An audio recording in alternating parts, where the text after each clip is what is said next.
शिवसेनेच्या पाठपुराव्यामुळे आज साई चौक ते कल्याण स्टेशन ही दर एक तासाला ही बस सुरू राहणार आहे.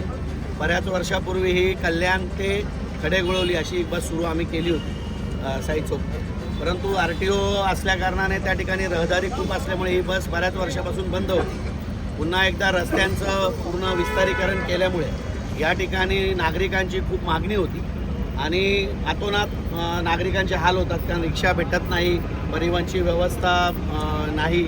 यामुळे नागरिकांनी आमच्याकडे निवडणुकीमध्ये आम्ही प्रचारात फिरत असताना या ठिकाणी आम्हाला मागणी केली होती की आम्हाला कुठल्याही परिस्थितीमध्ये ही बस सेवा सुरू झाली पाहिजे.